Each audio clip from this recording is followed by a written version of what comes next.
Did you ever have thoughts about giving up your performing career?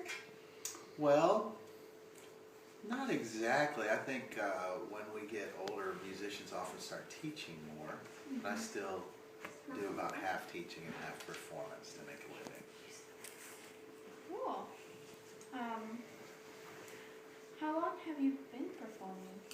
I've been performing for about 33 years. Wow. No, I don't look that old, do I? What did you get your college degree in? Well, I have 2 degrees, and I went to Cal State University, University of Central Florida, and University of South Florida. And all my degrees are in classical music performance. That's cool. How did your degrees help you pursue your career? Well, the training that you undergo in the university level for a career in music is invaluable in the techniques and styles you need in order to make a living playing music.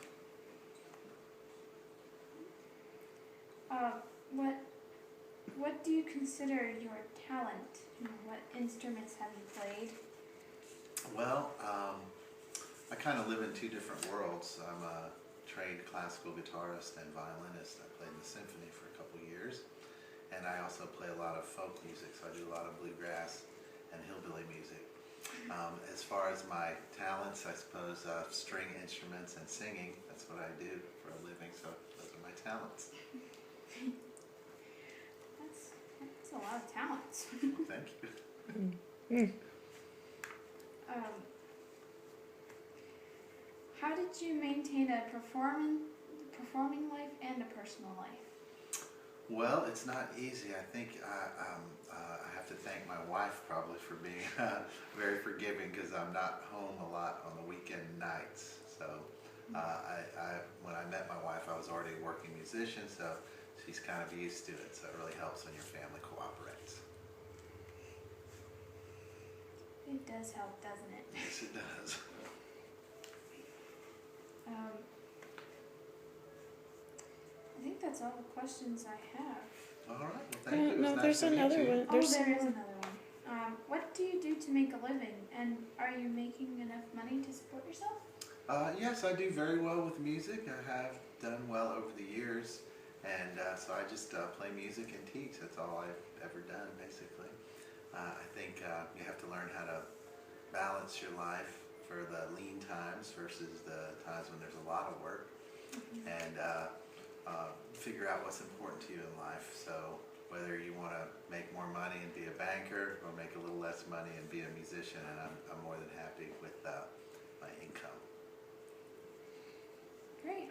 That is all the questions. Why don't you ask him if he's ever worked or taught someone with a visual impairment like yourself? That is a good question. Have you ever taught anybody with a visual impairment or a disability of some sort? Yes, I have. I've had several students with visual impairment, and like most people are aware, just from pop psychology, when we have a deficit in one area, we tend to make up for it in the other. So I myself don't actually see very well, but a couple students I've had who are visually impaired, their hearing is often very acute, and that's why sometimes people with visual impairment can be some of the best musicians, because they have better ears. They do have better ears. That's right. How about professionally? Have you ever worked with any visually impaired people? Oh yeah, well you might know a well-known musician from around town here named Eddie Fields. He's a blind drummer, and played in a reggae band with him, as well as in a couple other ensembles with him. He's one of the best musicians I know, Eddie Fields. That's cool. Yeah. Is that it, Marina? Yeah, that's it. Can you ask his name one more time? I think I might have accidentally started it over. Yes. What's your name? My name's Adam Floyd. Okay, wonderful. And you work and we're interviewing you where? I'm here as a head of the string department at the Cuccetti School of Music. All right, wonderful. All right, great. Thank you. You're welcome. Thank you. Got your